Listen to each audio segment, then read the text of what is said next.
Okay, तो friends आप लोगों को फिर से एक बार स्वागत है वर्डप्रेस की टार मेटा ट्यूटोरियल में। तो हम लोग क्या किए थे, हम लोग फॉर्म फील्ड बनाएंगे, मतलब फॉर्म फील्ड बनाए थे और उसको हम लोग डेटाबेस में सेव किए थे, है तो हो गया। लेकिन हम लोग यहाँ पे मैनुअली, यहाँ पे जो भी इनपुट है हम लोग मैनुअली दे रहे थे, है कि नहीं। तो आप यहाँ पे हम लोग यहाँ पे इमेज अपलोडर लगाएंगे कि इमेज यहाँ पे क्लिक करेंगे तो यहाँ पे जो फॉर्म में जो फील्ड है, फील्ड में अपना उस इमेज का यूआरएल यहाँ पे बैठ जाए। उसके लिए आपको मीडिया अपलोडर का यूज़ करना पड़ेगा, वर्डप्रेस का, ठीक है ना। तो आप मीडिया अपलोडर का ट्यूटोरियल मेरे ही चैनल पे है, एक देखना, वहाँ से अच्छे से वहाँ मतलब अच्छे से समझाया हूँ। यहाँ पे भी मैं समझाऊंगा, लेकिन आपको समझ में नहीं है, मैं रिकमेंड करूँगा कि वो वीडियो आप देख लो, ठीक है ना। लेकिन यहाँ पे भी आप समझ जाओगे, आपको थोड़ा बहुत जेक्वेरी का नॉलेज है तो अच्छा। तो इमेज अपलोडर यूज़ करने के लिए आपको जेक्वेरी लिखना होगा, ठीक है ना। तो जेक्वेरी तो आप ऐसे इधर उधर नहीं लिख सकते, उसके लिए आपको जेक्वेरी फाइल इंक्लूड करना होगा।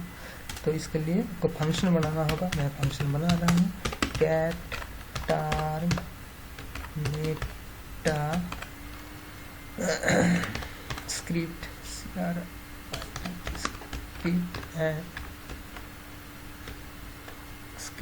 And style. ओके, और इसको हुक करना होगा। कहाँ हुक करना होगा, ऐड एक्शन। अगर वर्डप्रेस में बैकएंड हुक कराना चाहते हो तो हुक का नाम होगा एडमिन इनक्यू स्क्रिप्ट्स। एडमिन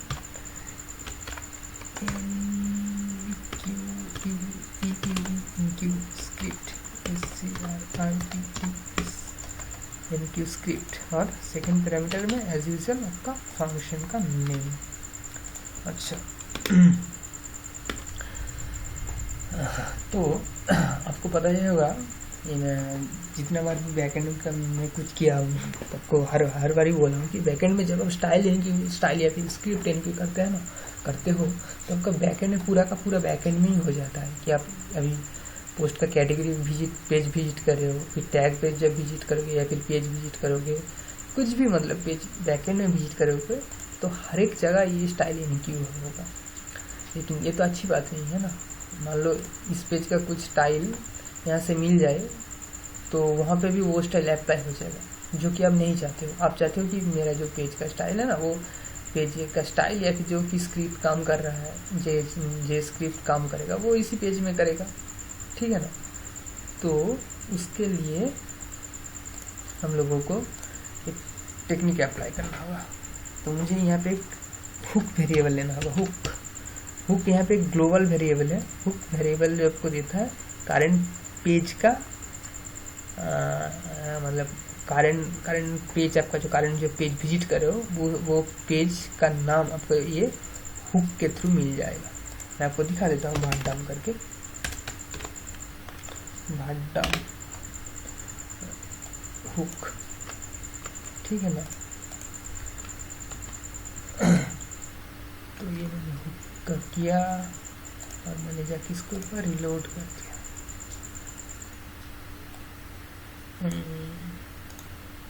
तो मैं इंस्पेक्ट कर रहा, मतलब करता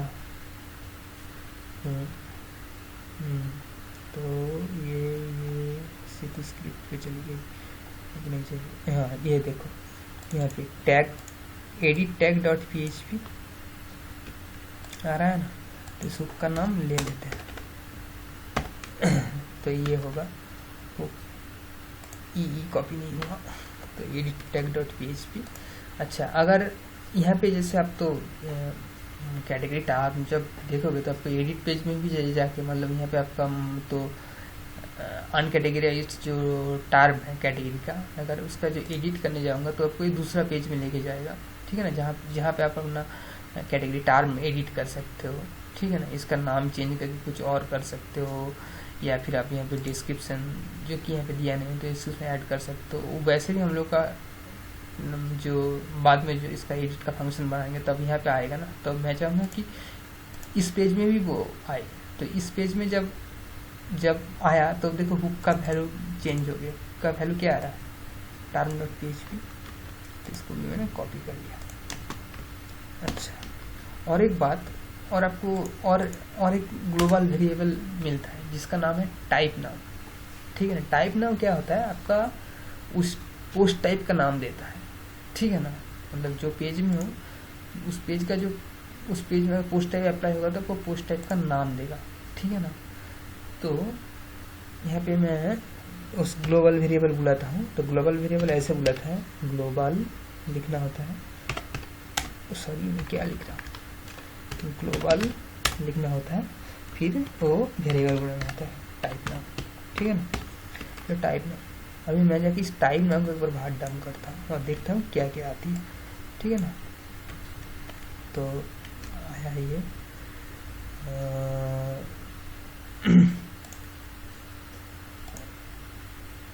चेक करें तो क्या आया, पोस्ट आया ना, तो इसको भी मैं कॉपी कर लिया। इसको कॉपी करके रख रहा हूँ कि कंडीशनल स्टेटमेंट लगाऊंगा।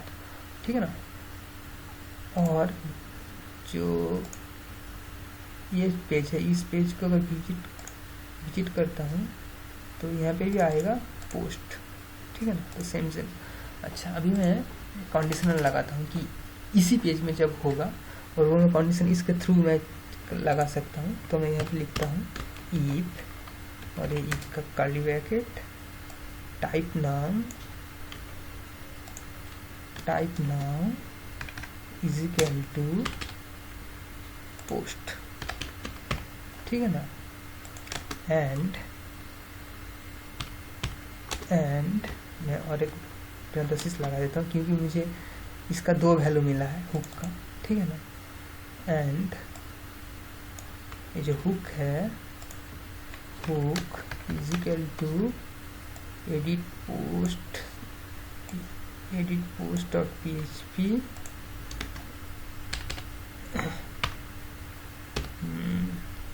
और लगाते हैं पाइप साइन, तो और हुक इज इक्वल टू आपका ये term.php। ठीक है ना, ये दोनों होगा तभी जाके हम लोग यहाँ पे अपना स्टाइल एनक्यू करेंगे। तो फिलहाल के लिए मैं एक मतलब एक नॉर्मल स्टाइल एनक्यू करता हूँ जिसका नाम है WP, एक स्क्रिप्ट एनक्यू करता हूँ मैं jQuery, तो WP NQ स्क्रिप्ट। अच्छा, तो पहले आपको हैंडल का नेम, एक हैंडल नेम देना होता है। आप यहाँ पे चले जाओ, अच्छी बात है, तो एडमिन गूगल पे जाओ, एडमिन एनक्यू स्क्रिप्ट, तो वहाँ पे देखो कैसे किया है। Register style NQ style, register मतलब पहले स्टाइल रजिस्टर उसके बाद एनक्यू। मैं तो डायरेक्ट एनक्यू करा दूँगा, तो आप भी करा दो। तो ऐसे किया जाता है WP NQ स्क्रिप्ट। ठीक है ना, तो ये मेरे हैंडल का नाम, उसके बाद आपको सोर्स का नाम देना होगा। तो ये मेरे हैंडल का नाम देता हूँ कैट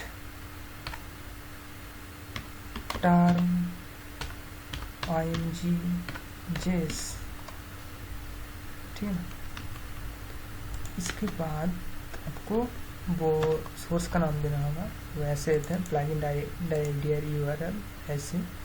और फिर मैं एक जेस फोल्डर बनाऊंगा, उसके अंदर मेरा फाइल का नाम होगा cat img.js, तो मैं वो बना लेता हूँ। ठीक है ना, तो ये मेरा cat img, यहाँ पे मैं फोल्डर बनाना होगा जिसका नाम होगा जेस, ऐसे यहाँ पे देख रहे हो। उसके बाद ये, तो मैं उसके बाद ये फाइल भी बना लेता हूँ, ये हो गई। ठीक है ना, और उसके बाद आपको और भी यहाँ पे ऑप्शन दे सकते हैं डिपेंडेंसी। ठीक है ना, कि ये स्क्रिप्ट किसके ऊपर डिपेंड है, तो ये jQuery है, तो इसके jQuery मतलब jQuery के ऊपर डिपेंडेंट है, तो उसको ऐसे देना होता है। ये RRAY एरे के अंदर जाके आपको जो जिसके ऊपर डिपेंड है उसके ऊपर उसका नाम देना होता है। तो ये जे क्वेरी के ऊपर है, तो मैं यहाँ पे लिखूंगा जे क्वेरी, ओके। तो ये जे क्वेरी के ऊपर डिपेंडेंट हो गया। अभी ये मेरा फंक्शन हुआ है, तो इसके लिए मुझे जे क्वेरी लिखना पड़ेगा। दोस्तों वर्डप्रेस में जे क्वेरी लिखना होता है नो कॉन्फ्लिक्ट मोड में। वो ऐसे लिखना होता है, छोटा जे बड़ा क्यू, इसके अंदर डॉक्यूमेंट, मैं डॉक्यूमेंट रेडी फंक्शन लिख रहा हूँ, डॉक्यूमेंट डॉट रेडी, ओके। उसके बाद डॉक्यूमेंट्स जब रेडी होगा तब जाके फंक्शन स्टार्ट होगा, फंक्शन। और यहाँ पे कैलकुलेटर ऑन कर देता हूँ, और यहाँ पे जाकर आपको डॉलर इनिशिएट कर देना होगा, तब जाकर आप ये डॉलर यूज़ कर सको। अब नॉर्मली जब लिखते हो तो डॉलर देके आप लिखना शुरू करते हो जे क्वेरी, लेकिन वर्डप्रेस में नो कॉन्फ्लिक्ट मोड में लिखना होता है, जो कि ऐसा है, ठीक है ना। तो मैंने जे क्वेरी इनिशिएट कर दिया। उसके बाद आप जैसे नॉर्मल लिखते हो इसके अंदर आप वैसे ही नॉर्मल लिख सकोगे। तो मैंने फिलहाल अभी के लिए एनक्यू हुआ है कि नहीं, तो उसके लिए मैं एक अलर्ट शो कर दूंगा कि पता चल जाएगा एनक्यू हुआ है, ठीक है ना।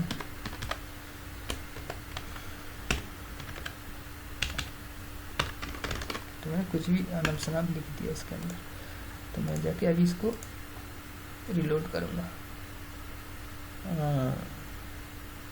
क्या पोस्ट लाइन 10, अच्छा,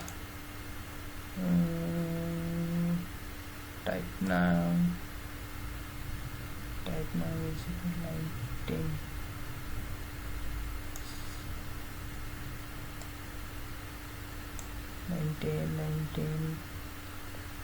अरे जे क्वेरी क्या बोल क्या रहा है, कॉल यू WPNQ EN, ओहो मैंने ये फंक्शन का नाम देखो, ENQ QUEE, कितना भाईयान समान।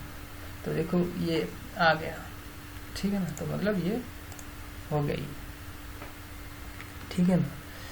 तो ये हो गया हम लोग का मीडिया अपलोडर, मतलब ये इस फाइल में हम लोग मीडिया अपलोडर का स्क्रिप्ट यहाँ पे लिखेंगे। अलर्ट हो गया तो मैं अलर्ट को डिलीट कर दूँगा। दोस्तों मीडिया अपलोडर, दोस्तों वर्डप्रेस में मीडिया अपलोडर को काम कराने के लिए आपको मीडिया अपलोडर का जो एक टीवी स्क्रिप्ट किया हुआ है उसको आपको कॉल करना होगा, नहीं तो आपको मीडिया अपलोडर काम नहीं करेगा। तो आपको ऐसे लिखना होगा WPNQUEENQ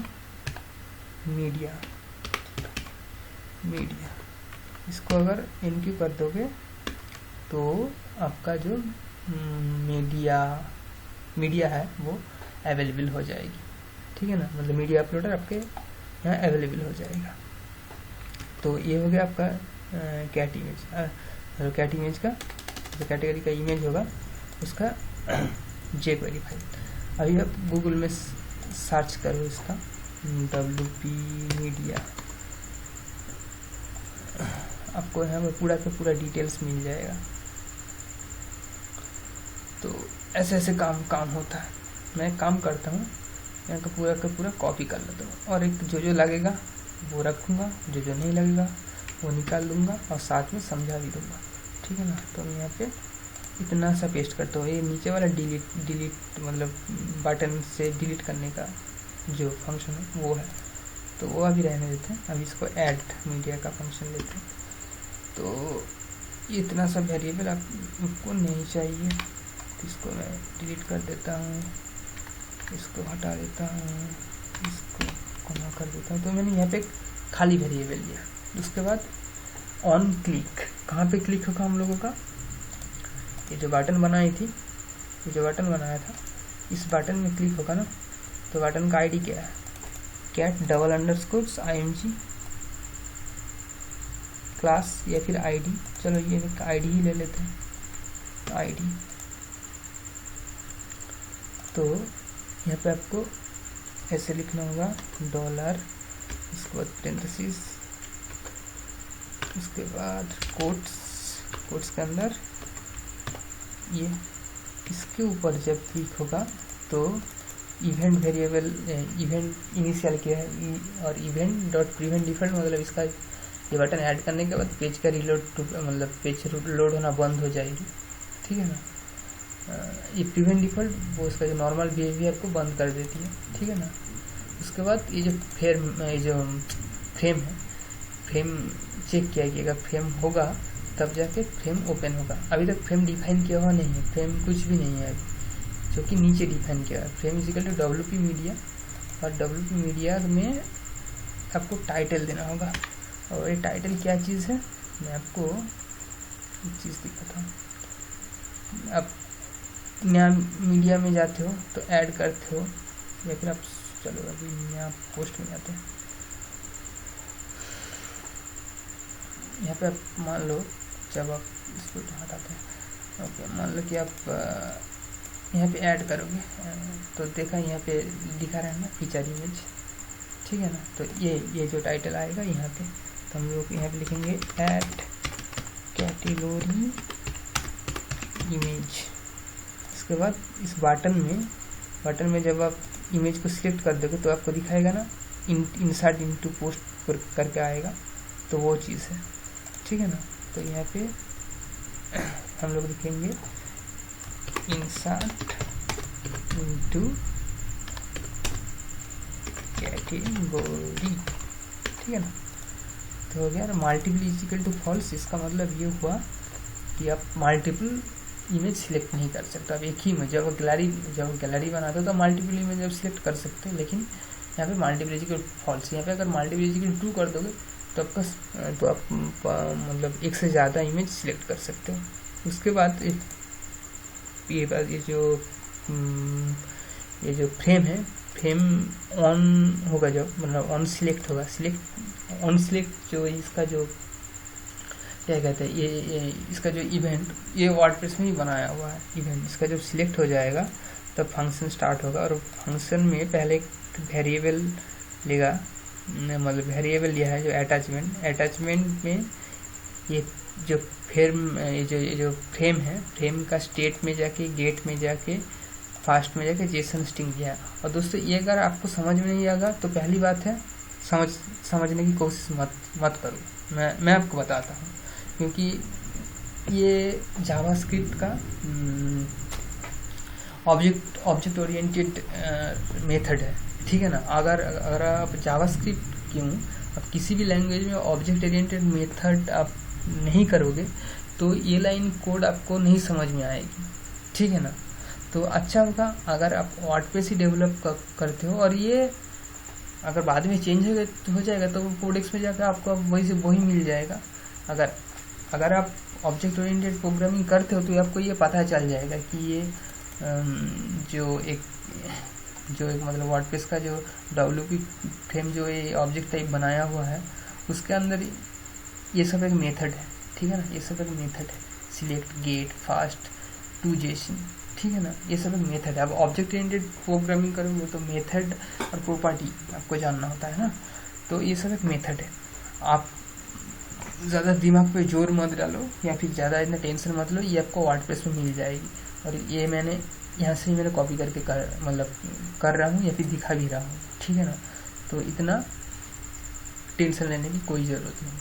उसके बाद इसको जो इमेज कंटेनर है, हम लोग का इमेज कंटेनर क्या था, हम लोगों का इमेज कंटेनर था ये जो मैंने डीप बनाया था ना, तो मैंने बोला था कि इस डीप के अंदर वो इमेज को घुसा देंगे। तो ये तो $, फिर पैरेंथेसिस, इसके अंदर डबल ब्रैकेट्स देंगे, देके ये क्लास, होपफुली ये क्लास है, आईडी तो नहीं है, क्लास है।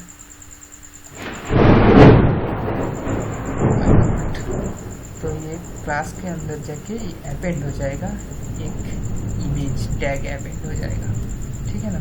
और इसका अटैचमेंट में अटैचमेंट जो वेरिएबल है ये आपको एको देगा, ठीक है ना। मतलब ये आपको एक एरे देगा, ठीक है। उस एरे के अंदर जाके आप यूआरएल जो वैल्यू यूआरएल का जो वैल्यू है वो आप ले रहे हैं। और ये इसका मैक्स विथ 100%, इसका मैक्स विथ में 20% कर देता है, मैक्स विथ की उसका विथ ही 20% करता है, ठीक है। उसके बाद आपका जो ये दोनों अभी ऐड क्लास रिमूव क्लास हटा देते हैं। अभी जो हम लोगों का जो और ये सब कमेंट हटा देते हैं।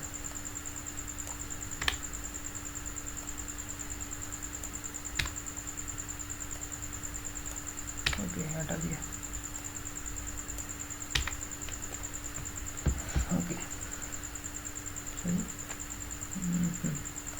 ठीक। तो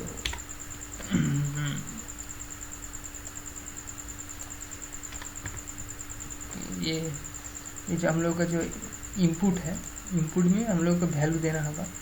जो टेक्स्ट ये जो हम लोग का इनपुट है ना, कहाँ गया, तो ये जो इनपुट है वो सिलेक्ट करने के बाद यहाँ पे डील पे तो इमेज हो जाएगा, और हम लोग का ये जो इनपुट फील्ड है उसमें भी अब हम लोग का जो इमेज का यूआरएल वो तो आना चाहिए ना। तो इमेज तो उसके लिए इसका जो आईडी है वो सिलेक्ट करते हैं।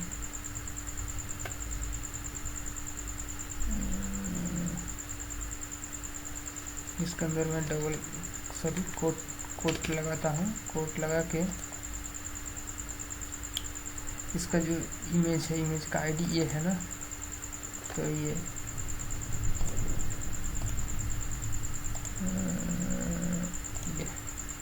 आईडी, उसके अंदर हम लोग का इसका अटैचमेंट का आईडी नहीं चाहिए, हम लोग अटैचमेंट का यूआरएल चाहिए।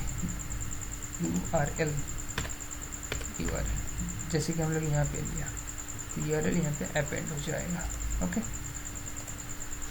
तो अब इसको एक बार रिलोड करते हैं, चेक कर लेते हैं, इंस्पेक्ट करते हैं कि कोई जावास्क्रिप्ट एरर आया तो नहीं कंसोल में। ना कुछ नहीं है। अच्छा तो अभी जाके इसको क्लिक करते हैं।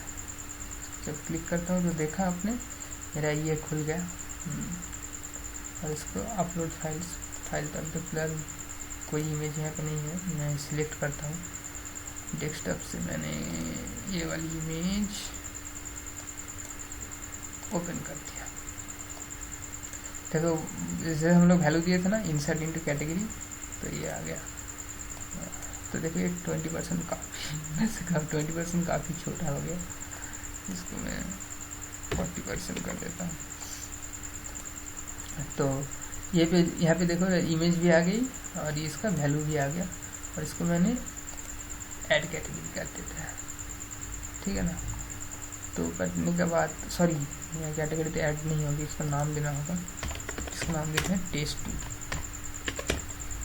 ओके इसको ऐड कैटेगरी। तो ये ऐड कैटेगरी करने के बाद अब देखो यहाँ पे आ गया, और यहाँ पे हम बैकएंड में चेक करते हैं, मतलब डेटाबेस पे आया है कि नहीं वो भी चेक कर लेते हैं। अरे हाँ डेटाबेस में भी आ गई है, डेटाबेस में भी आ गया है। लोग को अगर प्रॉब्लम है, मतलब ये दिख नहीं रही है, मतलब विश्वास नहीं हो रहा, तो आप जाके देख सकते हो कि वही इमेज है या नहीं। देखो वही इमेज है। ठीक है ओके तो ये आ गई। अभी हम लोगों को एक चीज़ करना होगा कि तो वहाँ डेटाबेस में नहीं जाके बार बार नहीं देख के देखेंगे। तो इसके लिए हम लोग का जिसको जब एडिट करेंगे, ठीक है ना, एडिट में भी यहाँ पे वो अगर होगा तो वो पिक्चर दिखाएगा, नहीं तो वो फील्ड खाली दिखाएगा। तो हम लोग का एडिट के फंक्शन बनाना होगा। ठीक है ना। तो यहाँ पे जाके एडिट का फंक्शन बनाते हैं, इस बीच में लिख लेते हैं एडिट का फंक्शन। अच्छा इसको मैं कमेंट करके लिख देता हूँ, सेव फंक्शन यहाँ पे लिखूँगा एडिट फंक्शन। ओके तो ये एडिट फंक्शन हो गई। अच्छा ये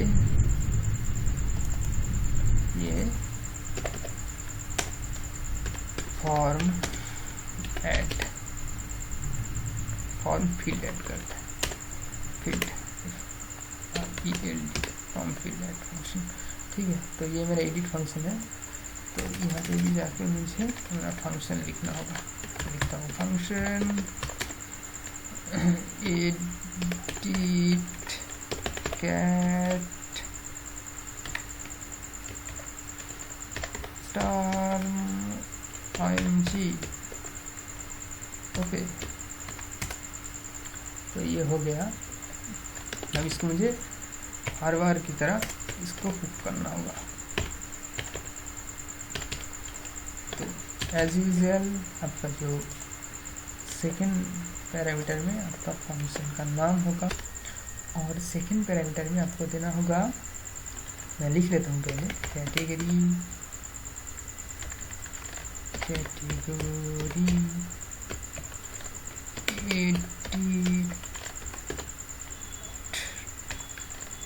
form fields, edit form fields, ठीक है ना। तो वैसे ही ये वाला जो पोर्शन है ये स्टैटिक है, मतलब ये रहेगा ही, और इसके बाद जो आप जो टैक्सोनॉमी के ऊपर कर रहे हो वो आपका टैक्सोनॉमी का नाम है, ठीक है। ये भी एक डायनामिक हुक है, यहाँ पे जितना सारा हुक यूज़ होता है वो डायनामिक ही है, ठीक है ना। तो PHP खोल दिया, बंद कर दिया। इसके अंदर हम लोग वो फॉर्म फील्ड जनरेट कराएंगे। तो फॉर्म फील्ड जनरेट कराने के लिए मैं एक जनरेट किया हुआ है, ऐसा ही स्टाइल पाएगा, इसलिए मैं इसको ही कॉपी कर लूँगा एज यूजुअल। तो मैंने इसको कॉपी कर लिया और जाके यहाँ पे पेस्ट कर दिया। अच्छा, तो ये इनपुट फील्ड है, ये सब हटा देते हैं, ये हटा देते हैं, सॉरी ये हटा देते हैं, रॉ। अच्छा, इसमें फॉर में हम लोग तो एक्चुअली इसी फील्ड को यहाँ एडिट में भी शो कराएंगे ना, तो यहाँ पे फॉर के भी इसका कॉपी कर लेते हैं। और मतलब जो सेव पोस्ट में जो हम लोग यूज़ किए थे, या फिर सॉरी सेव पोस्ट में फॉर्म फील्ड में जो यूज़ कर रहे हैं, बेसिकली यहाँ पे तो हम लोग फॉर्म ही ऐड कर रहे हैं ना, तो वही मैं कर रहा हूँ।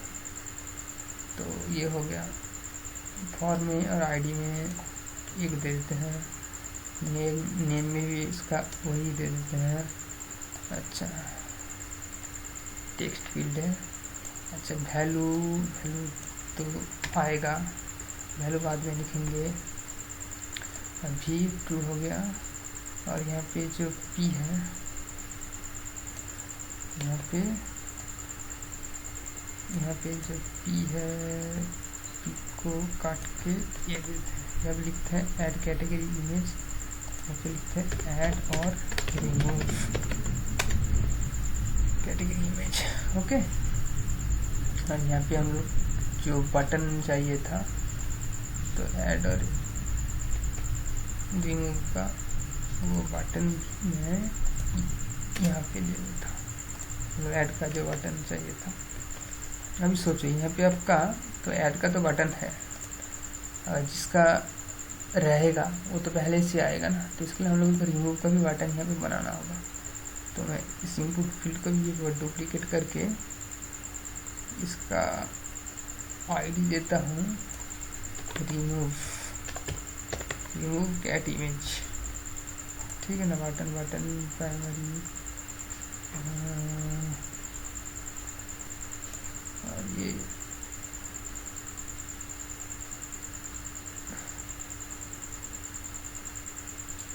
कैट इमेज का वैल्यू मैं चेक करता हूँ। Okay, cat image.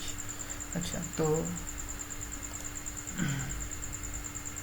ये जो कैट इमेज है तो ये है, और ये इसको मैंने चेंज करके रिमूव कर देता हूँ, रिमूव इमेज, ओके।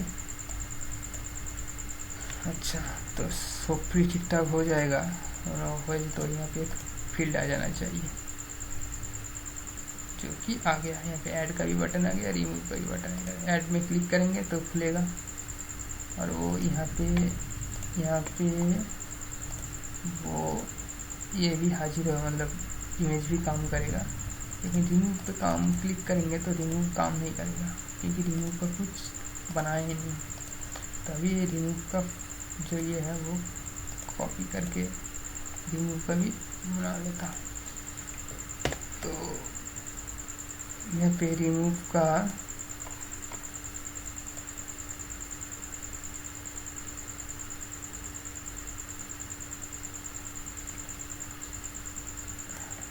मैं एक सेकंड चेक करता हूँ, ठीक ठाक दिया हुआ है ना, क्या टाइमिंग, ठीक है। तो यहाँ पे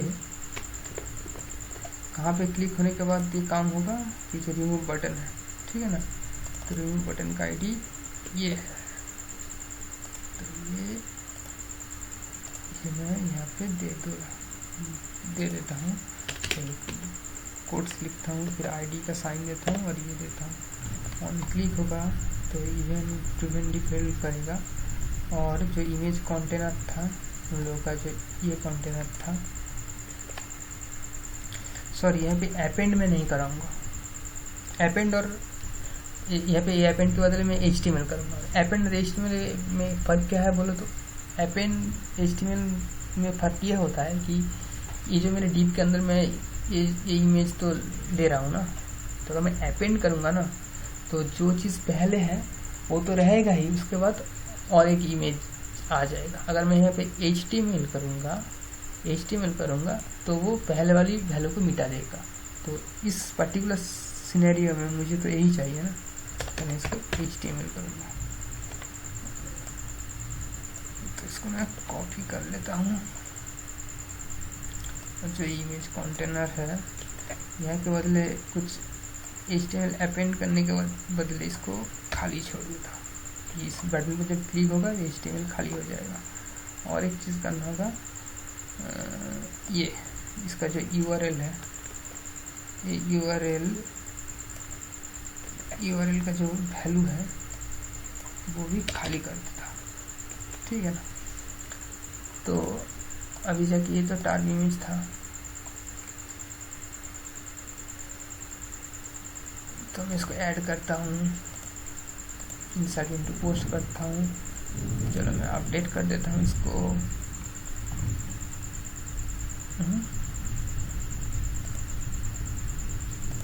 मैं अपडेट करता हूँ।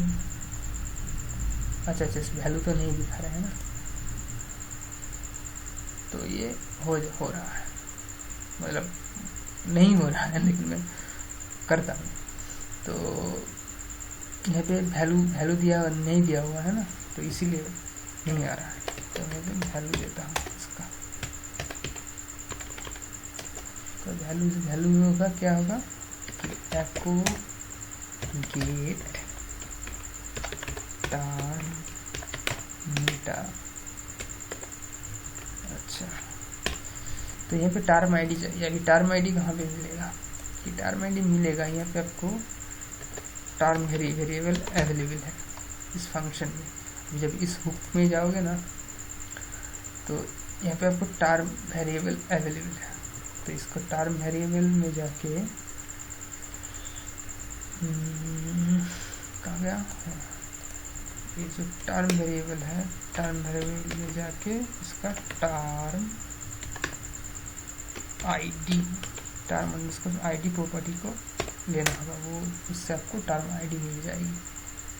और इसका जो मेटा की है, मेटा की हम लोग नेम को ही मेटा की, ऐसा मेटा की यूज़ कर रहे हैं, तो मैं यहाँ पे वो नेम का वैल्यू दे देता हूँ। उसके बाद और एक पैरामीटर क्या ना, सिंगल वैल्यू चाहिए या फिर एरे में वो वैल्यू चाहिए, तो मुझे सिंगल में ही वैल्यू चाहिए, तो मैं इसको लग देता हूँ ट्रू, अगर सिंगल वैल्यू चाहिए तो। अभी जाके मैं अगर इसको रिफ्रेश करूँगा तो ठीक होगा, तो आ जाएगा, जो कि आ गया, ठीक है ना।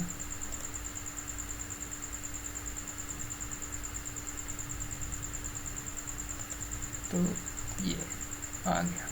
लेकिन अभी एक चीज़ है, यहाँ पे हम लोगों को इमेज का अंदर जो है ना, वो तो ये जो मतलब इमेज कंटेनर के अंदर वो तो वैल्यू तो नहीं दिखा रहा है ना, तो मैं इसको कॉपी कर लेता हूँ, जो हम लोग का जो टार्म मेटा है, टार्म मेटा का जो वैल्यू, और यहाँ पे मैं लिख देता हूँ IG/Ctrl E, और यहाँ पे SRC में वो हम लोग का जो टर्म का वैल्यू मैं यहाँ पे दे देता हूँ, ठीक है ना।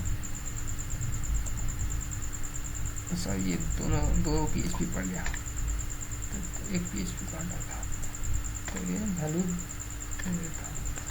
और मैं इसका स्टाइल वाला पोर्शन जो है ये भी कॉपी करके दे देता हूँ इसको, Ctrl+C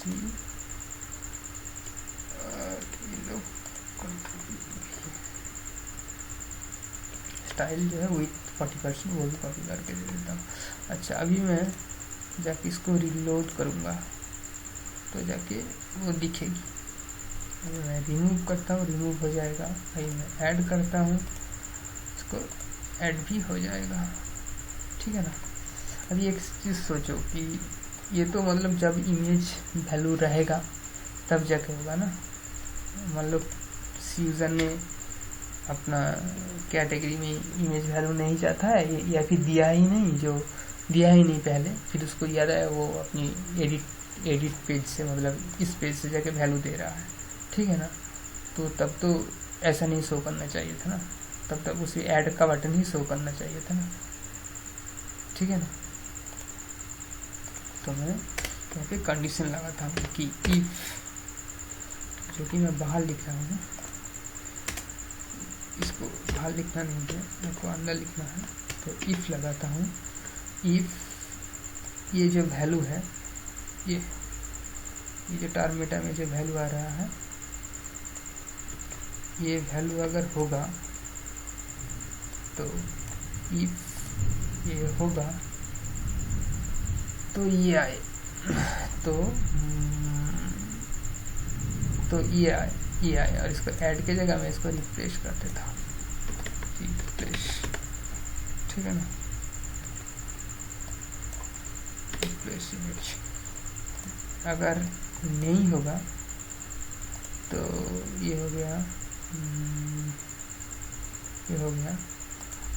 अगर नहीं होगा एल्स, एल्स, उसके बाद एंड इफ, ठीक है ना। तो इसके अंदर ये हम लोग को HTML लिखना होगा, तो बंद करके खोल देता हूँ PHP, और इसको ही मैं कॉपी करता हूँ। कॉपी करने के बाद इसका जो वैल्यू है, तब तो मतलब वैल्यू में कुछ नहीं रहेगी ना, वैल्यू तो मतलब कुछ नहीं रहेगा, तो वैल्यू भी फाका ही होगा, खाली ही होगा।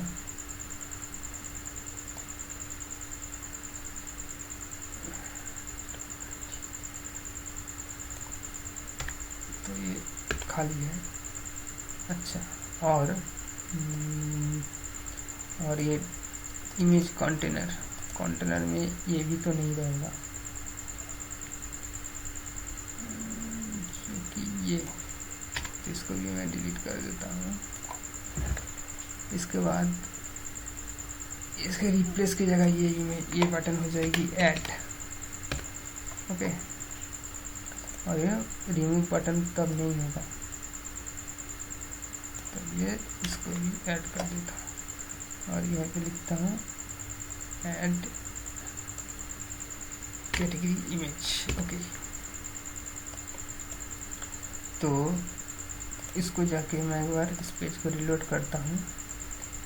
इस पेज में है तो 2 बटन आ रही है, मतलब इस कैटेगरी में 2 है तो आ रही है।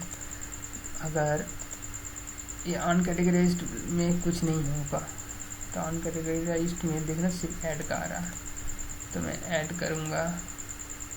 अभी दूसरा इमेज ऐड करता हूँ, एक सेकेंड।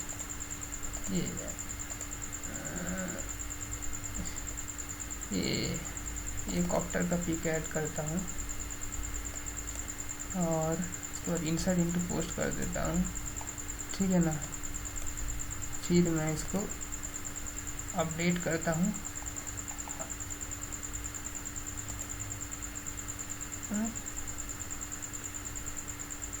अब तो आनी चाहिए।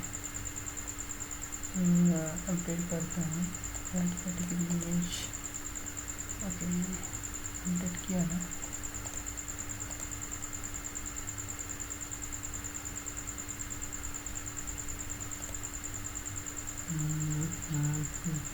कुछ प्रॉब्लम तो हो रहा है लगता है।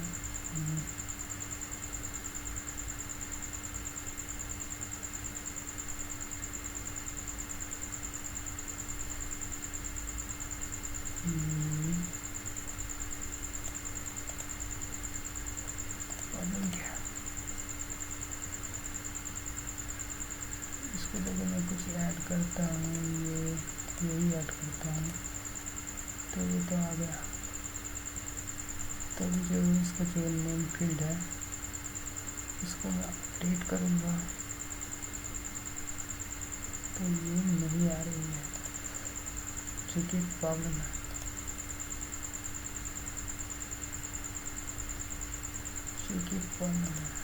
क्या प्रॉब्लम है देखते हैं। कैटेगरी इमेज, ओके ये तो है।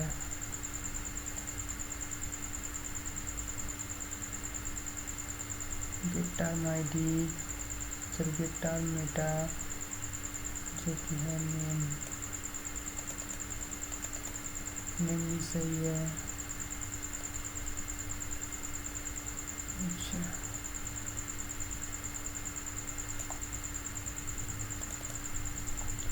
कैट डबल अंडरस्कोर इमेज कुछ ओके।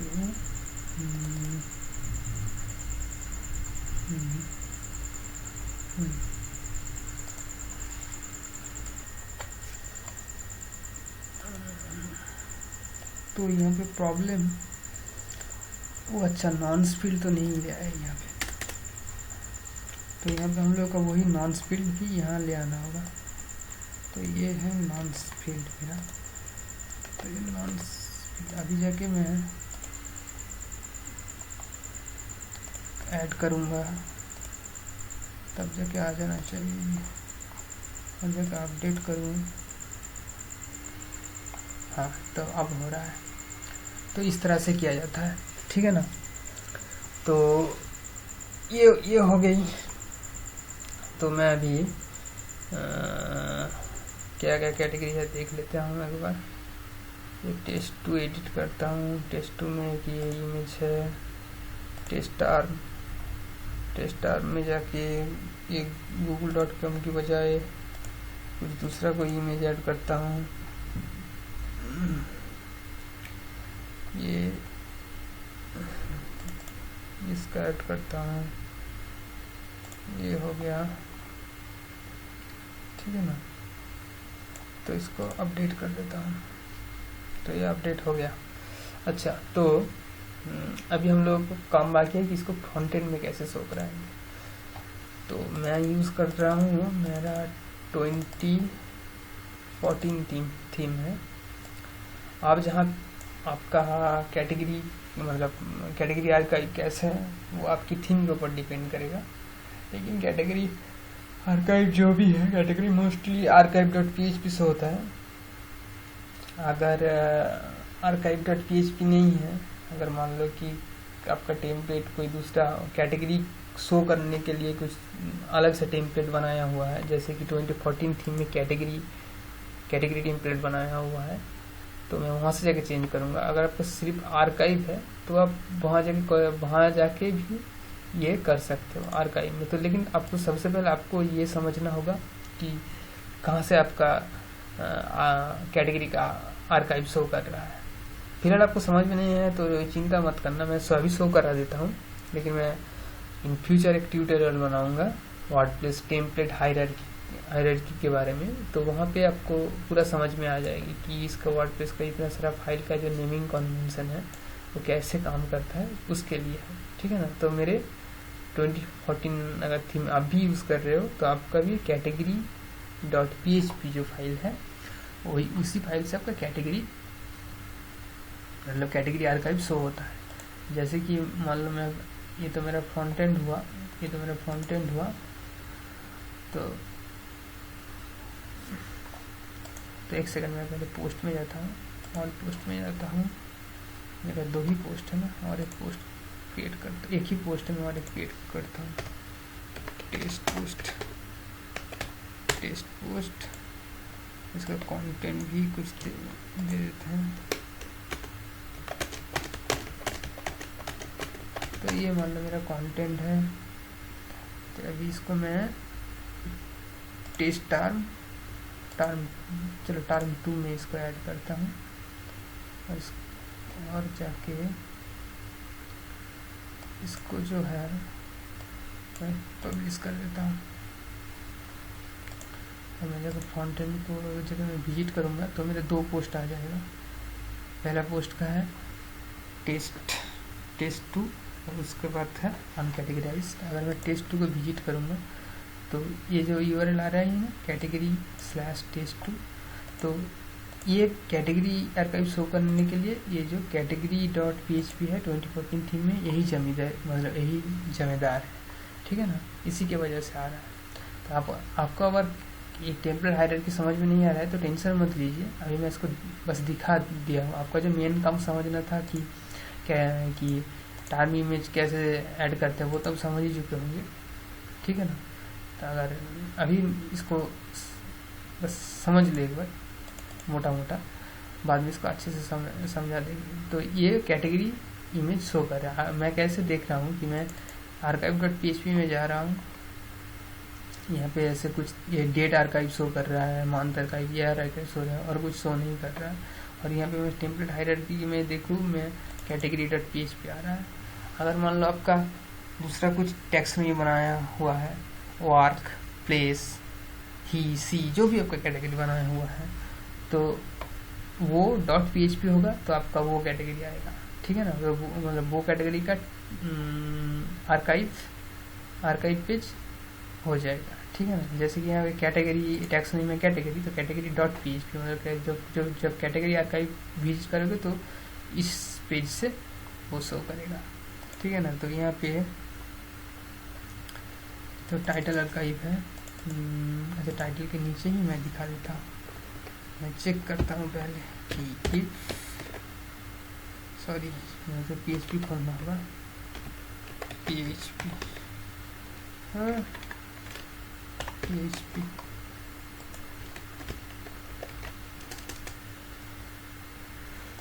तो ये मेरा PHP खोल लिया। यहाँ पे मैं चेक करता हूँ कि इफ ये ऐसा कोई टर्म मेटा है, जो कि मेरा टर्म मेटा ये है, गेट टर्म मेटा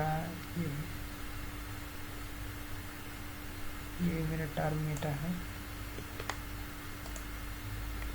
इफ होगा तो एक डिव आएगा, डिव का नाम देता हूँ cat ing, और उसके अंदर ing कंटेनर लेता हूँ, उसके अंदर ing लेता हूँ, उसके अंदर ing लेता हूँ, ing टैग, तो ये आ जाएगी। तो उससे पहले मुझे PHP तो बंद करना होगा, तो यहाँ देखो मुझे PHP खोलना होगा, PHP खोलना होगा ताकि मैं HTML लिख पाऊँ। और यहाँ पे मुझे वो अपना इसका मतलब जो src है इमेज का वो देना होगा। तो ये होगा मेरा टर्म का src, इसको मुझे ये एको करना होगा, एको, ठीक है। अभी अलग चीज़ सोचो कि ये तो हम लोगों का किससे आ रहा है, प्लगइन से आ रहा है ना। मैंने बार बार बोलता हूँ कि प्लगइन से आप जब कुछ भी चीज़ ले रहे हो तो उसको आप मतलब कंडीशनल फंक्शन में रैप अप कर दो, ठीक है ना। प्लगइन का जो फंक्शन है जिसके थ्रू ये आ रहा है उसको आप कंडीशनल स्टेटमेंट में थ्रू चेक कर दो कि वो फंक्शन एग्जिस्ट है कि नहीं। तो इफ, और यहाँ पे एंड इफ करता हूँ, एंड इफ, ओके। इफ यहाँ पे लिखना होगा मुझे फंक्शन FUNCTION फंक्शन एग्जिस्ट, उसके अंदर मुझे फंक्शन करना है। और यहाँ से प्लगइन था, प्लगइन का किसी फंक्शन का नाम दे दो कि चलो सेव वाली फंक्शन भेज देते हैं। ये फंक्शन अगर एग्जिस्ट होगा तो ही जाके काम करेगा, ठीक है ना। अभी मैं कैटेगरी आर्काइव जब विजिट करूँगा तो test2 कैटेगरी का जो इमेज है वो यहाँ पे दिखनी चाहिए। हाँ? क्या हुआ, test2 का कुछ इमेज नहीं है? test2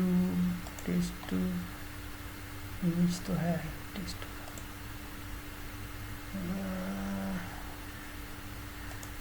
अच्छा,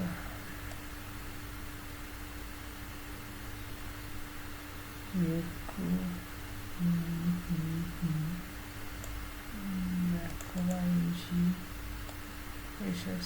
सही तो है।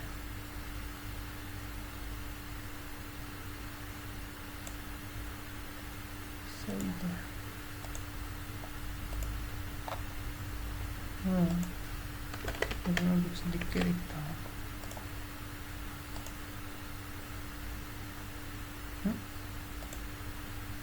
यही तो टेम्पलेट है, इससे ही तो आता है।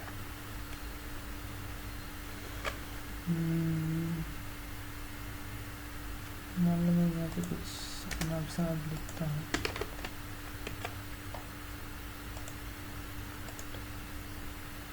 आ तो रहा है, मतलब यही तो टेम्पलेट है।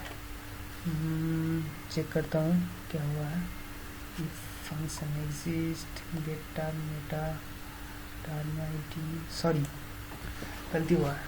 यहाँ पे टार्म आईडी तो वो उस फंक्शन में अवेलेबल था, यहाँ पे थोड़ी टार्म आईडी अवेलेबल होगा। मैं भी पागल वाली बात कर रहा हूँ। तो यहाँ पे तो आपको टार्म आईडी ले आना होगा ना, तो उसके लिए आपको लिखना होगा गेट क्वेरीड ऑब्जेक्ट, ठीक है ना।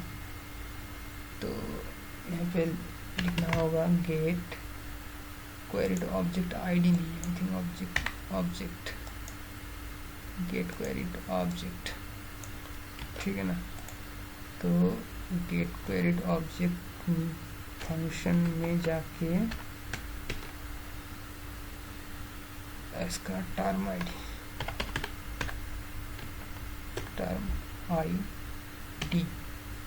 ओके।